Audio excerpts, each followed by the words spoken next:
Same, pero iba. Hello mga bangga. Kamusta naman ang lahat? Kung hindi ka mabuti, di maganda. Charis. Uy, dapat daw sa panahon ngayon ay nagre-relax na lang tayo dahil life is so short. Hindi natin alam no kung kailan tayo mawawala. Oo. Alam mo yun? Alam niyo, once na mawalan ka ng mahal sa buhay, dun mo ma-realize na grabe, anytime pala, pwedeng yun na yung last I love you niya. Anytime pala, yun na yung last na pagkanta niya. Yun na yung last na biro niya sa'yo. Or yun na yung last na pakiusap niya sa'yo, di ba? Nakakalungkot lang isipin. Pero sabi nga, kapag sobrang nag-dwell naman tayo dyan sa kalungkutan, ay mahirap din, B. So, dapat balance lang ang life. Learn how to appreciate and syempre, ano lang tayo, try lang natin na, alam mo yun, mag-survive sa kada araw na darating. Uy, nakakalungkot. Pero yung pakiramdam na magsusurvive ka sa problema ng iba, kaya mo ba? Diba? Ito ba ay kaya ninyo? Bago ko i-share sa inyo ang kabuang kwento at drama natin today, i-share mo na ang ating live. Gumora ka na sa Energy FM 1067. Ayan. Dali. Share mo na yan. Grabe, hindi pala nakakaputi itong kulay ng damit natin. Nakaka-shiny ng noo. Charis. Oo. Kitang-kita naman yung aking eye bags. Paano? Late ka na tutulog. What do you expect, Sheena? Ay, hello po kay Jmar Arante. Oh, hello. Oh, yan. Ready na ba kayo? Dali. Gusto ko na talaga i-share to. Nanggigigil na ako. Nanginginig na ako. Oh, eto na i-share ko na bilang marami-rami na rin ng mga kayo, no? Ito ang nakakaloka. Pag-usapan natin. Uy, pero bago ang lahat, nag-PM pala yung nanay ko. Pabati po, nakikinig daw kasama si Daddy. Hello kay Ate Volet, Benz, Nancy, Liza, and Leia. Hello po sa inyong lahat. O diba, gusto mo yung narinig pala ng nanay ko yung kadramahong ko dito. Trabaho lang to, Mami, Daddy. Hindi ako malungkot. Nakakaloka.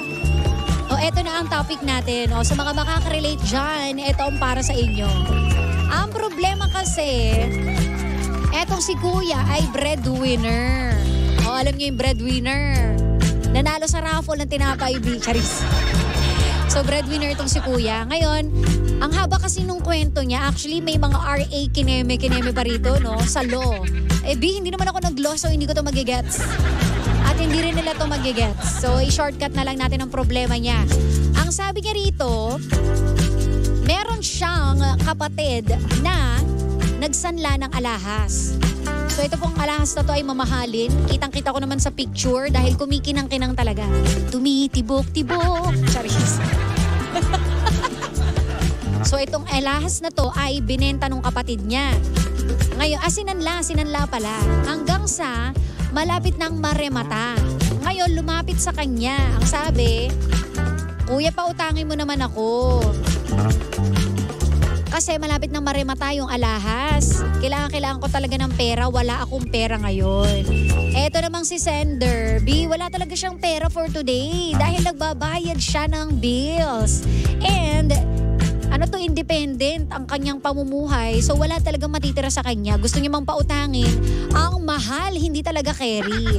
So ang ending, naremata po yung alahas.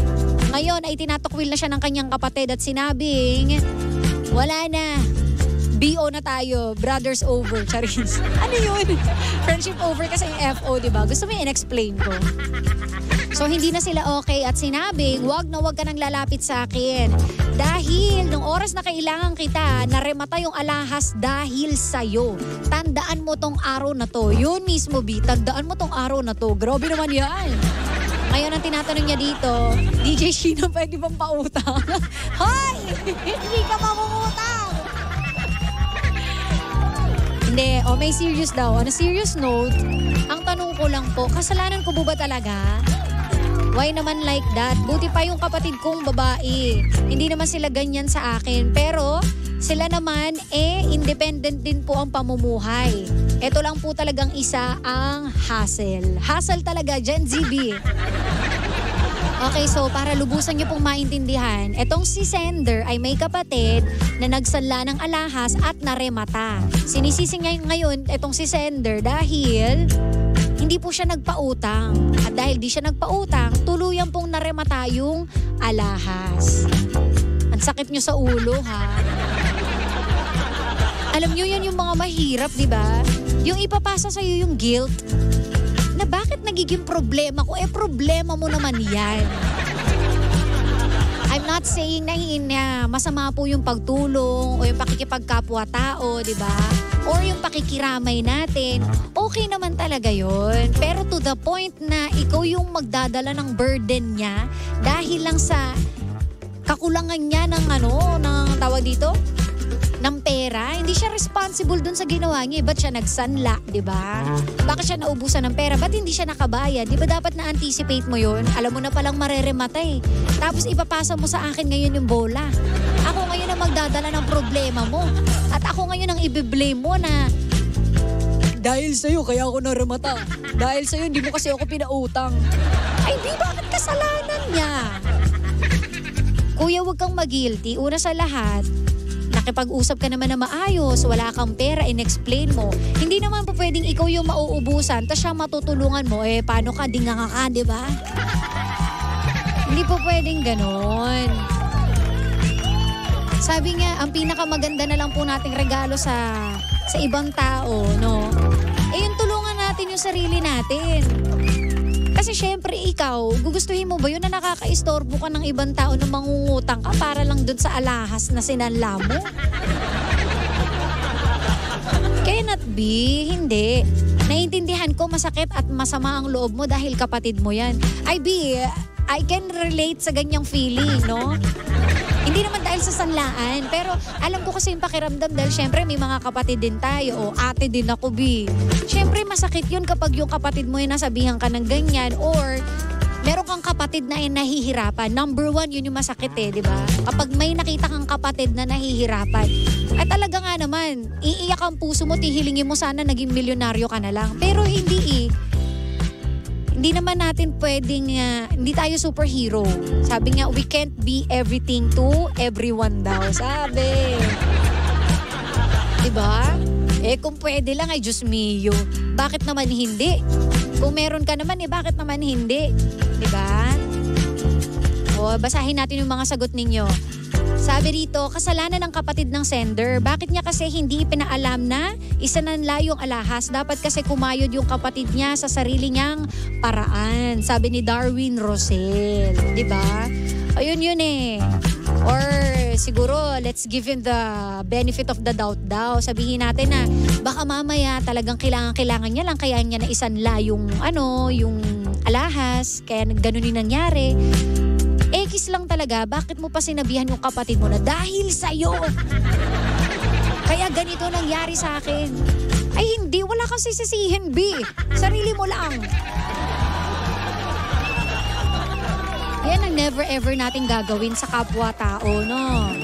Huwag tayong maninisi. Kakaturo ninyo, ano yung sinabi sa mga bata, di ba?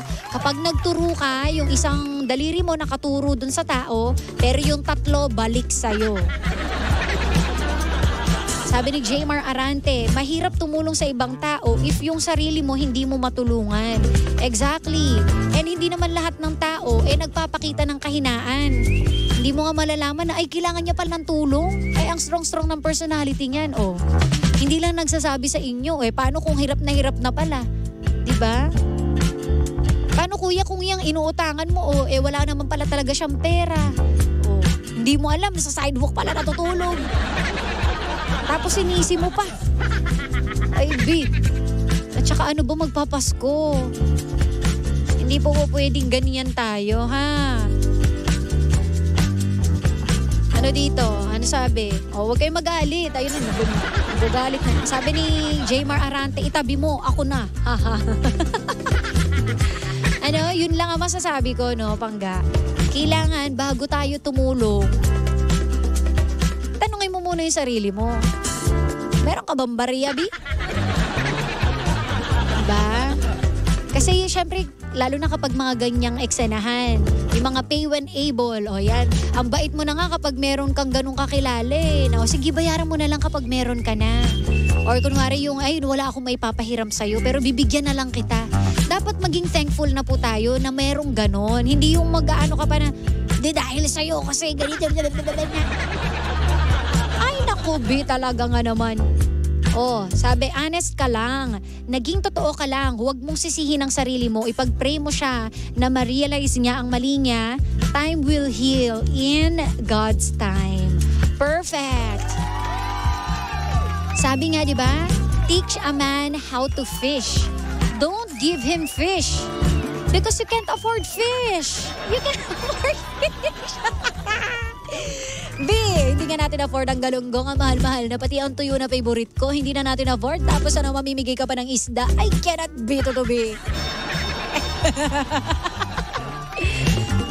Magpakatotoo tayo, sister. Kapag walang-wala tayo, sabihin natin, I'm so sorry, hindi talaga, B. Kahit hubaran mo ko today, wala tayo makukuha. Okay? Oy, ang tori naman nung nag-comment. Ang lakas makamikikuwang ko ni DJ Sheena. Ay, binasa ko talaga, B. Kasi, girl. Makikikuwang ko. Talaga ba? Sana pati yung boses, no, makikikuwang ko din.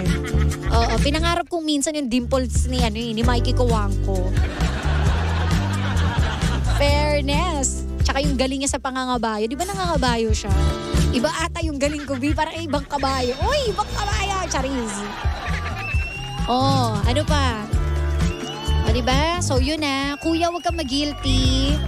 Don't feel bad. Hindi. Sa bagay, normal lang naman ma-feel bad, no? So, okay lang yan. Namnamin mo lang yung pain.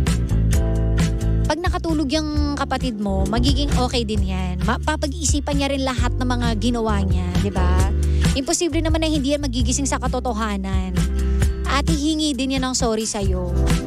And once na manghingi na siya ng sorry, try mong kausapin na, kapatid, pasensya ka na, pero kailangan lang talaga na magsikap ka, ganyan, diba? Minsan kasi malaking tulong din panggano, yung hindi mo pagtulong. Nagigets ba ako? Minsan malaking tulong ang hindi pagtulong. Ano ibig ko sabihin? Yung hindi sa lahat ng oras bigay ka, subo ka, ganon. Kailangan minsan, bakal na puso, ganon. Pero sabi nila, dami mo sinasabi dyan, Sheena, hindi mo naman kaya. Diyan! Oo, sabi nga nila, magaling lang tayo magsalita, pero mahirap sa gawa. Mahirap naman talagang gawin yun, di ba? Ang hirap magkaroon ng bakal na puso kasi umiyak lang sa'yo, o sige na, sandali lang. Pero kailangan talaga natin na matuto, no? Para rin yan sa kapatid mo. Okay? Pag hindi pa rin natuto, eto ang magic word. Pag inaway ka ng kapatid mo, sabihin mo, al-al mo. Ganun. Al-al mo. O kaya pag hindi pa rin, sabihin mo, nanay mo.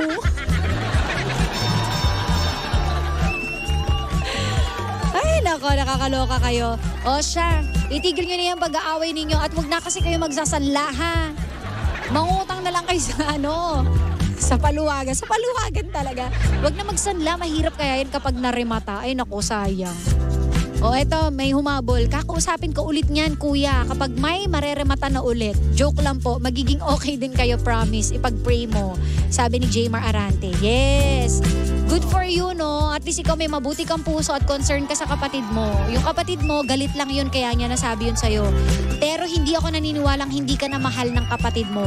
Tandaan nyo yan. Mag-aaway-away lang kayo pero mahal nyo pa rin ang isa't isa. Kahit na magmurahan kayo, ay di mangingibabaw pa rin ng pagmamahalan. Period. The end. Tapon susi sa kabilang universe. At dahil dyan, maraming salamat po sa lahat ng nakikinig at sa nagkomento na nakaka-inlove daw ang boses ko. Talaga ba, Chad Dizon? Sabi nila hindi raw, para raw lagi ako nasa gera. Oo. Charis.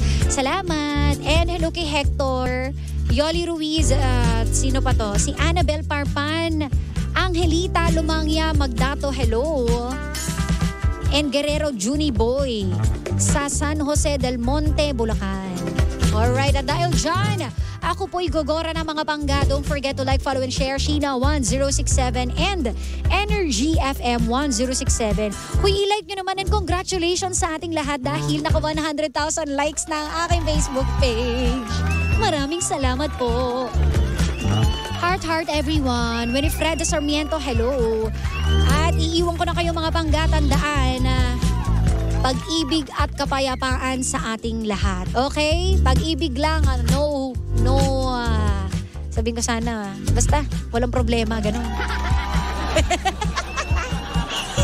Huwag na natin English, mahirap i-spell eh. Ay, thank you, Mami. I love you too. Mami, sorry na wala akong load kapag nagte-text ka talaga. So, sa chat lang tayo, B, ha? Ewan ko yung cellphone ko po kasi hindi talaga nagkakaroon ng signal. Malapit ko na ito itapon eh. Ito namang iPhone ko, wala namang SIM card. Pang picture B. O ano, Sheena, paano ng buhay natin? Hindi ka na makontakt. Ayan, I love you, Mami. Ingat kayo sa pag-uwi. Ay, ako pala pag-uwi. Ingat din, Dad. O, si Daddy na nagda-drive ngayon, tapos sasabihin niya, kasi... sige na, ang dami ko na namang sinasabi. Ay, sige na. Natutuwa daw sila. Hala, gusto ko yun naiiyak, Mami. Ayoko yung natutuwa. Dapat naiiyak. Eto na talaga, exit na ako mga pangga. Iiwanan ko sa inyo ang awiting pagitan ni Moira de la Torre. Nakasama't nakapiling ninyo ang nag-iisang pabebot na si Sheena. Dito lang yan sa programang Anong Drama Mo ng number 106.7 Energy FM Pangga. Huwag mong sabihin radyo, sabihin mo Energy! Di ko